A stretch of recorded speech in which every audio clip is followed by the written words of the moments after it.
Coach Pac Kilby and I spent all summer, week by week, going through all 13 scholarship players for Carolina basketball and the Biscuit Boys. And now it's time for us to look back at our roster preview. So we're going to review our preview. It's a roster preview review.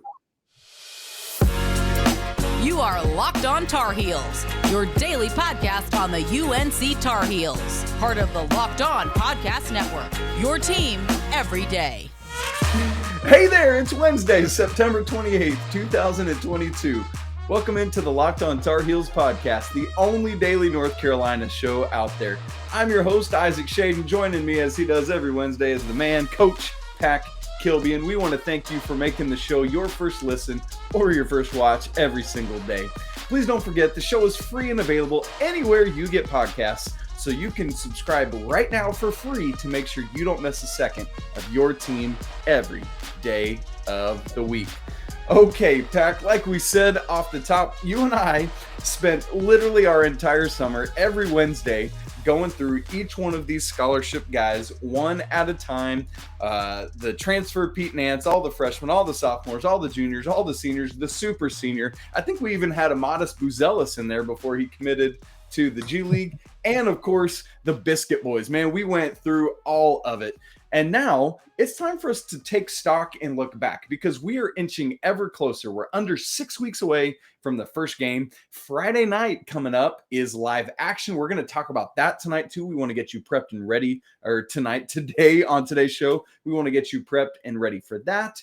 And man, all sorts of good stuff to do. So we've got questions we're going to ask ourselves to help look back at our roster preview series. In fact, by the way, up in the corner, I am going to link right up here somewhere, link back to that entire playlist of all of those individual roster preview shows so you can go back and check them out. So question number one, Pac, you ready for this? Yes, what sir. Did we get right? Well, to me, I think we got the starters right. And I mean, I think, pretty clearly, I think anybody could have. We know what we're going to get in Bacot, Leaky, Pete Nance, RJ Davis, Caleb Love. That group is set. And then I think, in my opinion anyways, I think time will tell, but I think we got Puff Johnson's going to be a guy coming off the bench for us, and Seth Trimble is going to be a guy coming off the bench for us. Those two are going to be really impactful. One of them, being in relief to Leaky, and the other one being able to spare RJ and Caleb some minutes. So I think we got that top seven. I think we got that pretty well nailed down. I love that. And I know this is going to be an interesting conversation to have. Maybe we do it right now. Maybe we do it on another show. But our best guesses at who is more often than not, because I know the rotation will change sometimes based on foul trouble or game flow or things like that. But more often than not, who is the first guy hopping up off the bench? I think it's going to be Puff on a typical basis, but some of that again is going to be game flow, how things are transitioning and stuff like that. But it's interesting to think about how all that's going to go. But yeah, absolutely, I think we got that right. And this time last year, as you just said, that's a no-brainer for us heading into this season. Last year, we just don't know for a couple reasons. Number one, there is some of that, like, is Coach Davis, like, we just don't know what he's going to do with his roster. You don't know if he's going to basically Kerwin or RJ. I guess that's the big question mark coming into last year. And truthfully, I guess Brady or Dawson Garcia. That's the other big question last year. This year, as you've said, I mean, it's a no-brainer. It's the four returning starters and Pete Nance. It's crazy how different it feels this year because you've got the second year of Hubert Davis and it's pretty locked in already who it's going to be. I'm right with you. I think that's the biggest thing we got right is the starting five. But as you said, any old idiot coming off the street could get that right this year. So I'm not going to pat us on the back. Let's stop us from getting that far. Here's a question we got to look in the mirror a little bit more and say, hey, what did we get wrong? Yeah, I think DeMarco Dunn is a potential, we got that wrong or I got that wrong. And why I say that is, I honestly kind of wrote him off. I was not thinking that he would be a player that could contribute this season. But from what I've picked up on, I think that he might actually contribute more than maybe I imagined originally. And so If that's the case, guess what? That means he's improved, and that's really good for the Tar Heels. So I can live with that. But I do think there's a potential for me to have been wrong with him. Yeah, I feel the same, but for a slightly different reason. I wrote down DeMarco, but also for me, and this happened before we did his preview, but I just thought he wouldn't come back. I thought he was going to be another transfer. In fact, I would have guessed that he would have transferred before Kerwin, honestly. Now, I thought they both were going to transfer, but I thought DeMarco would have been pretty quick out the door. In fact, I would have thought he would be gone over Anthony Harris. Of the three that did transfer, I would not have guessed Anthony Harris. I thought DeMarco would have been gone instead of him. But in the same way you said, now that he's here, like, what is this dude going to do now that he's a sophomore? He's got some more comfortability. I love that. Let's keep going. Next question, kind of similar. Who were we maybe too high on in our praise or in our estimation of the role that they will play this year? Yeah, so I'm going to start out with Trimble, with Seth Trimble. Interesting. Why so? Because I think, now don't mishear me, I think he's going to be really good. And I alluded to that in his player preview. I think that he could be a lottery pick coming out of his sophomore season. I think his season is high. But one thing that, since then I've kind of thought about and stewed on some is how frequently and often Carolina have had young guards just struggle early in their career because, for one, it's college, it's a step up. But, especially under Roy, there was a lot of the secondary break stuff that we ran. It just seemed like it was hard for them to pick up on. And that may be a lot different under Coach Davis. We haven't really learned that yet. But for now, I just kind of want to pump the brakes and say, hey, he may struggle because it is a whole nother level.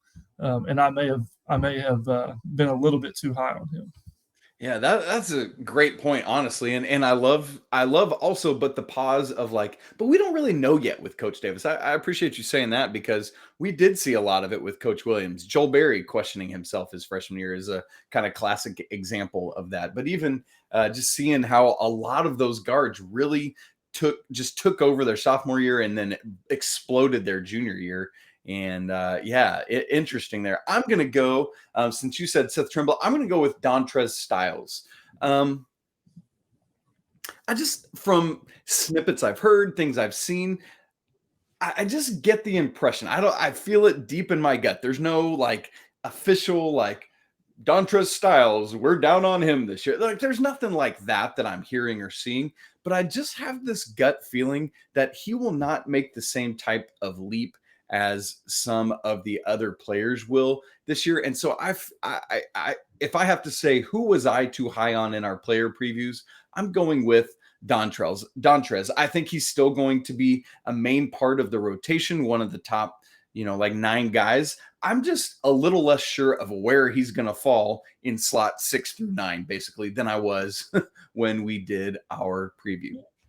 All right, let's go to the other side of that. Who were we too low on? And this time, you know what? I'm going to answer first for this one, Pac. Take that and smoke it. I'm going to go with Jalen Washington. And the reason for that is I was really skeptical, not about Jalen's skill set or capability, but how long it was going to take him to be fully recovered and healthy and ready to go. And then just a couple of weeks ago, we got the news that he was going to be cleared for all basketball activities here at the end of the month of September.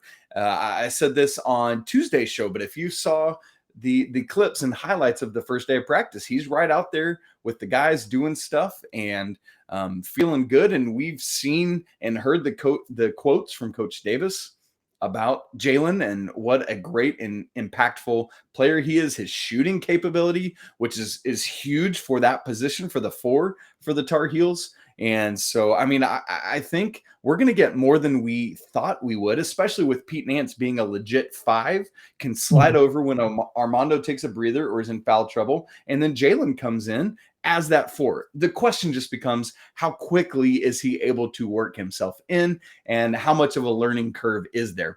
If he can get past that learning curve, I think for me, he's easily the guy I was way too low on because of what he can bring to the table. What do you think?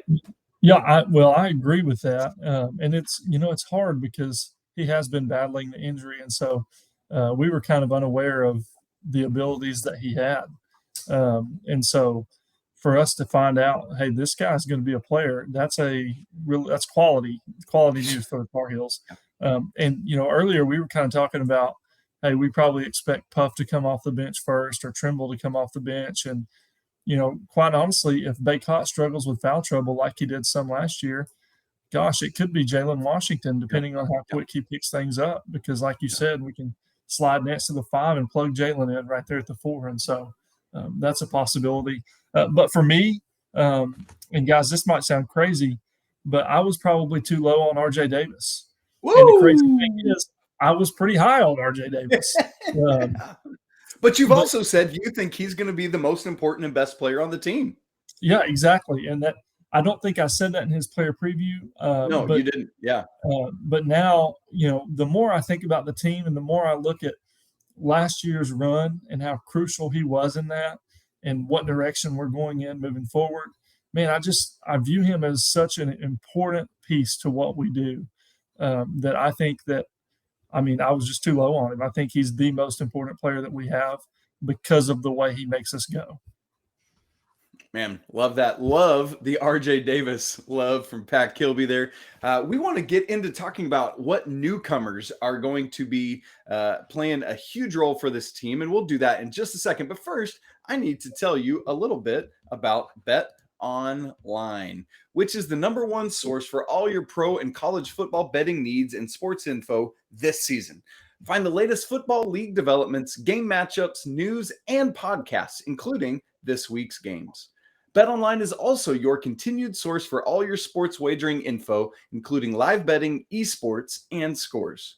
It's the fastest and easiest way to check in on all your favorite sports and events, including the home stretch of the Major League Baseball season, MMA, boxing, and golf. Pack, my Braves are going back-to-back World Series champs. Let's do it. Head to the website today or use your mobile device to learn more about all the trends in action. Bet Online, where the game starts. Okay, so our very next question, we're going to just get right back to this. What did we get right? What did we get wrong? This one, the next question, and Pac, you take this one first. What newcomer, and by that I mean transfer or freshman, are you most excited for? Well, for me, I think it's Seth Trimble. And hear me out here, because I think it would have been easy for me to say Pete Nance, because obviously he's really good and he's going to be really impactful. But whenever I took a little deep dive into it, man, I think Seth Trimble is going to have a huge impact. And I say that because it seems like every title team we've had has had a really important young player coming off the bench making an impact in almost each and every game. Like you look at 05, it was Marvin. You got your Ed Davis for the 09 championship. You got your Tony Bradley, your Brendan Wright, like these young guys that come off the bench and make an impact. And I know that most of those guys I just named were post players, but Seth Trimble is a young guy. He's going to come in. He's going to have an impact right off the bat. And whenever we have guys that are contributing off the bench, we've had our best teams. So I think he has the biggest impact. Okay.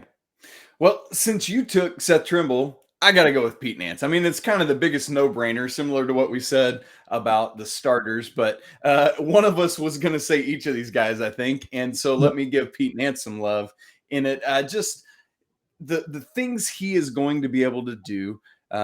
We already talked about it today. I talked about it on Tuesday's show, but just what Pete Nance is able to do in such a varied way. Like there's just so many things he brings to the table. It's not just one skill set or like one specific specialist. He's not just a closer out of the bullpen. He's not just a 3-and-D guy. He brings so much to the table, a lifetime of being around the game. So it's skill set and IQ and a desire for the jersey, the name on the front rather than Nance on the back. I mean, just all of that come together, and that makes Nance, for me, the guy I'm both most excited about and the newcomer who I think will have the biggest impact. And, man, that is going to be, incredible to watch for the Tar Heels, but it's awesome. Like, how often do you get a team like this where you've got so much returning talent and experience and so many newcomers, both freshmen and transfers, bringing what you think will be impactful to this team? It's just, I feel like it's a good balance, and I'm going to get too far ahead of us in talking about that, but boy, really excited about where that is. All right, Pac, here's the next one. Of the returning players, so we just talked newcomers, let's talk returners now. Who has the biggest leap from last year to this year? I'm going to give you two here. Okay. First of all, I think the biggest overall jump is Puff. I think Puff is going to he's been working his tail off. I think we all know that. We all expected that. I think he's going to have a huge jump, and that hard work is going to pay off. And then I also think that Leaky is going to have a huge jump on the offensive end. I think, there's not much improving to do on the defense. He's got to keep doing what he's been doing. But on the offensive side, I think he is a returning player that makes a huge, huge jump for us on the offensive end. Yeah, absolutely. And I was going to say Puff for my answer too. So I'll tell you what, I won't answer that one, but I'll go first on the next one. Yeah. As we look back in our roster preview review, I just can't get over that name. It's so fun to me. The question is, who's going to be the odd man or men out when the rotation tightens up? And so let's first give some context of what we think, there's like 3 layers to this year's rotation, as I believe we both see it. Pac, tell me if you feel differently after I unpack this. You've got the starters. We already talked about that. Davis, Love, Black, Bacot, and Nance. Those are your starting 5. I think we both believe the next 4, the main kind of rotation guys off the bench, are Puff Johnson, Dontrez Styles, Seth Trimble, and Jalen Washington. And then you've got your 4 other scholarship guys who are in those 10 to 13 guy slots: Tyler Nickel, DeMarco Dunn, Justin McKoy, and Wilcher. And so out of those, who are the odd men out? First off, any disagreements or pushback on that 3-tier breakdown? Not at all. No, I agree. Okay. Perfect. So for me, I'm going to select somebody both out of that main rotation who I think is kind of odd man out a little bit, and then out of the bottom 4. I'm going to go a little unconventional with my main rotation answer and go with Dontrez Styles. And it's less about him and more about what the other guys are doing. And here's what I mean. Puff Johnson is just brings something that Coach Davis loves and believes in and trusts in, and is going to come in, be defensive stopper 2.0, especially when Leaky's out, or sometimes playing alongside of him to just, speaking of which, I'm super excited to see the defense of this team. Okay, let's leave that aside. And then when it comes to Seth Trimble, I think his ability, as you've already talked about, to spell either RJ or Caleb in the backcourt, I think just gives him more minutes opportunities. And then same with Jalen Washington in the front court. I think he is obviously more of a 4, but can fill a role there at the front court position. Obviously, Puff Johnson can as well, as kind of a small ball 4 as we're looking at it. But I think there's just more of a role that I see carved out for Puff Johnson, Seth Trimble, and Jalen Washington. And Dontrez, as I've already said, I think I might have been a little too high on him, so that's part of this as well. But just positionally, I think there's more Leaky. I think there's more Puff, and I think that plays into it. Obviously, Dontrez could come in at probably like the 2 or up to the 4 as well. I think he could slide between any of those in positionless basketball. But of the 4 main rotation guys, I see him kind of odd man out. And then of the bottom 4, I think for me it's going to be Tyler Nickel, and I think it's just strictly because of defense. The dude is a scorer, like microwave guy. But I think we've already talked about DeMarco Dunn and how we see a little bit more of a path to playing time for him this year. Justin McKoy is just a consummate, gonna do things right kind of guy. And obviously, I think Wilcher is the no-brainer of this group, but I think that's already in place. And so that's why I'm going with Tyler Nickel, who's just got a logjam ahead of him positionally. Yeah. So I largely agree with you, to be honest with you. To me, the starters are set. That second tier between Puff Johnson, Dontrez Styles, Seth Trimble, and Jalen Washington, to me, 6 and 7 are pretty clear. I think Trimble and I think Puff, those 2 are going to be locks. Dontrez and Jalen, man, it gets really dicey there because, like you said, Jalen is obviously proving that he's a capable shooter, and it's not as hard for him to plug in because it's not quite a logjam there at the 4 and the 5 spot, like you mentioned. But to me, I give Dontrez the nod over Jalen because of the experience and because of having been in a Carolina uniform. And then, Jalen's coming off of injury. So Absolutely. until Jalen really proves himself, I think he's the odd man out. But, that could change. 5, 6, 7 games in, he starts to prove as the himself. season progresses. Yeah. Yeah. And so I think with Styles, to me anyways, the question mark is not whether he can guard. It's not whether he can rebound. Can he, for one, not turn the ball over? And can he hit shots? He needs to prove that he can do that consistently. If he can do that, okay, all of a sudden that maybe changes things. So that's really kind of to me, that's a toss-up. And then out of the third tier of guys, I think Shaver is probably the odd man out there just because when I look at the other guys, hey, I know Nickel can come in and shoot it. I look at Dunn. I know he brings athleticism. He brings defense, and he's a capable shooter. Although we haven't seen it yet, he is. That's right. And then I look at McKoy, and we know what he can do defensively and what he brings with experience. And I look at Shaver, and I'm just not sure what he offers compared to what the other guys do. Yeah. So that's why I say that. Yeah. I'm not going to push back on any of that. You're not going to hear me calling you crazy or any of those things. And so, Pac, let's go on. I want to shift away from our roster preview review. What a fun time that's been. And thankfully, I don't have to say that phrase anymore and get all tongue-tied. And what I want to do is go spend our final minutes talking about live action because I know everyone's excited for it. Everyone's pumped up to see this team in action. Now, there are some question marks because of the storm. Like there's talk, at least at the time of when we're recording this, I should say, information might have come out in between when we record and when we publish. But there's talk of the football game maybe getting moved up or pushed back or something, and that might have effects on live action as well. Obviously, it's indoors, so it's more just about can people safely come to the Smith Center. So we will see with that. So let me just give the background of the event, and then Pac will ask you a couple questions, and we'll talk back and forth about it. So coming up Friday night is Live Action with Carolina Basketball. That is the new name of what Late Night with Roy was. Last year, it was called Late Night in HD. And then now what sounds like I'm assuming it's going to be the official name going forward is Live Action with Carolina Basketball. It is Friday night. That'll be September 30th, the last day of the month. In the Smith Center, doors open at 6. The event itself starts at 7:30. It's free to attend. If you're in the area, man, go and see the potential national champions in action. See the potential, like the women's team, man, they've got a lot going for them this year. Make sure you check out these teams. But if you'd prefer to watch from the comfort of your own chair, it's going to be live on ACC Network Plus. Going to have some great commentators on there, and Kyle Straub, Matt Krause, who's the women's play-by-play commentator, and then national champion Marcus Ginyard. And so you love that. B-Dot, our guy, is going to be the MC of this as he does during the season. And so he'll be right there hosting all the action. What's involved in it? There's going to be player and staff intros for both the men's and women's team.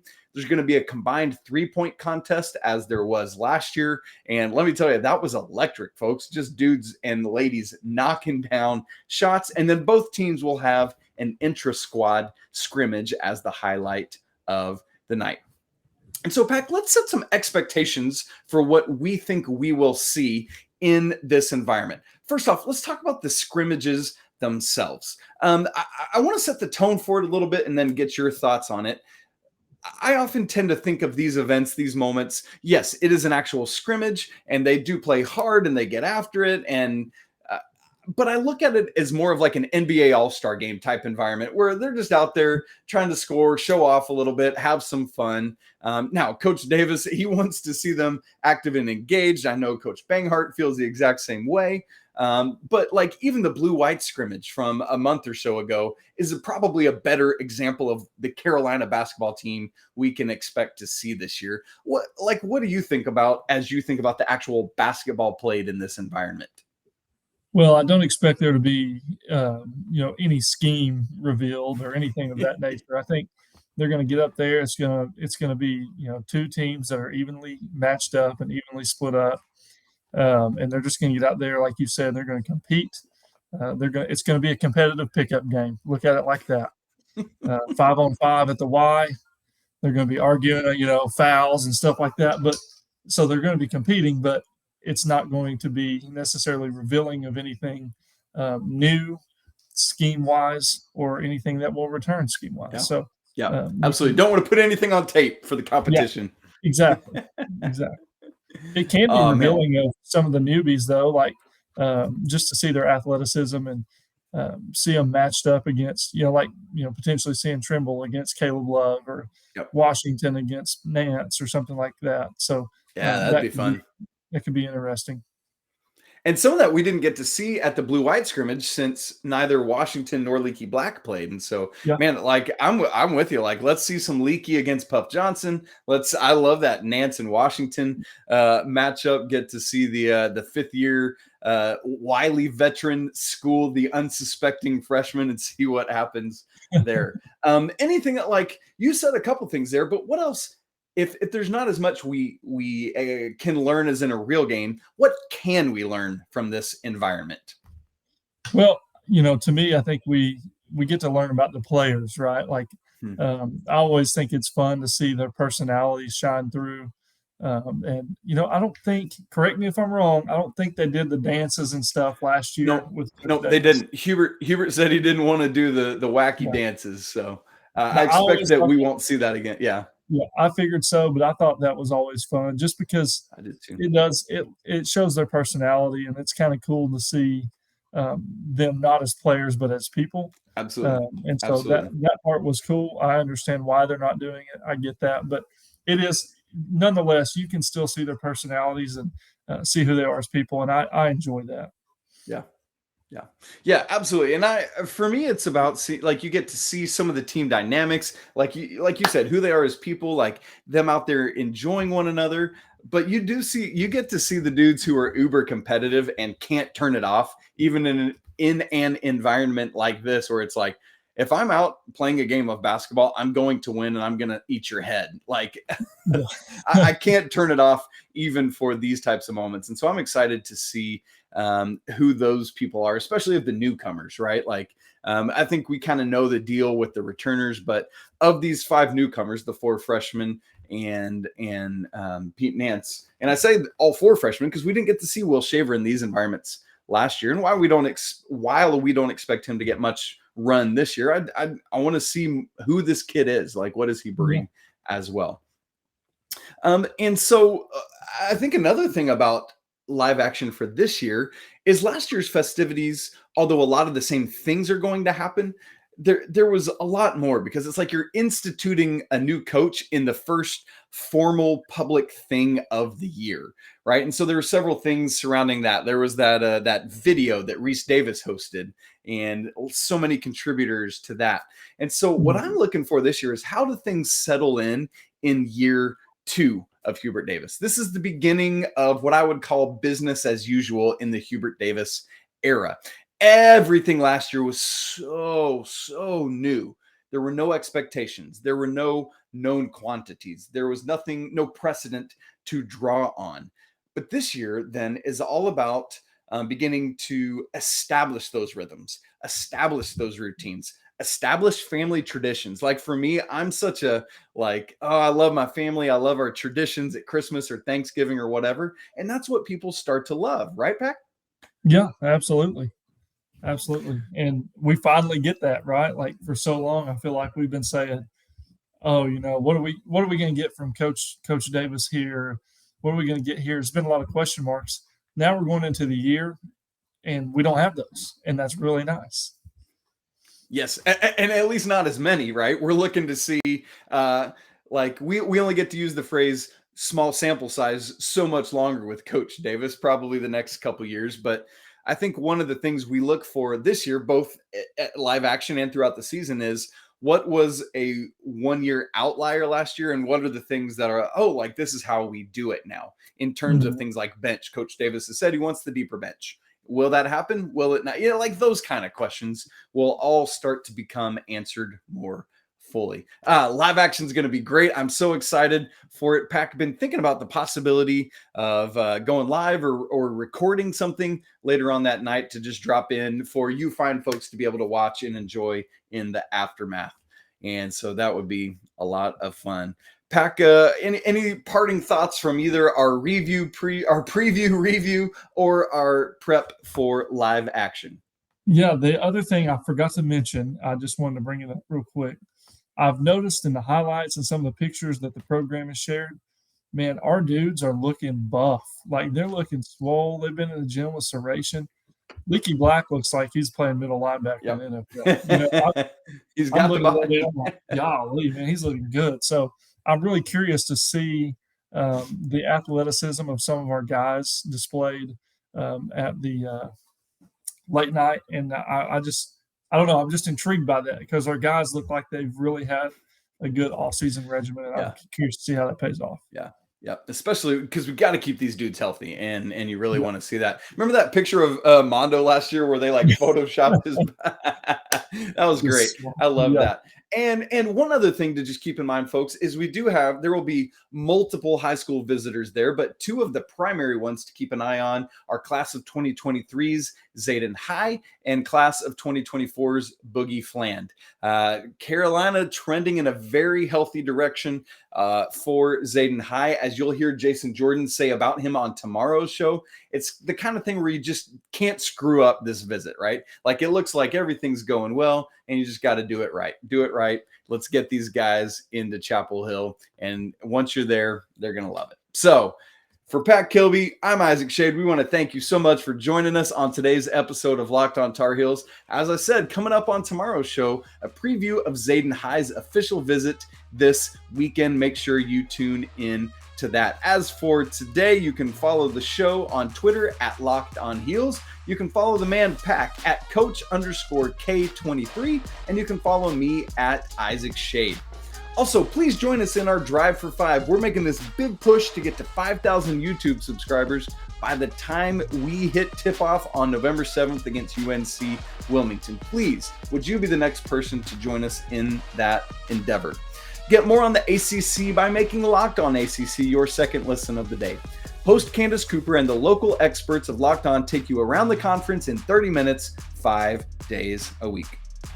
We'd love it if you'd subscribe to the show, smash the like button if you're watching, and leave some comments on your thoughts, both about the roster and our thoughts on it, and live action and why you're excited for that.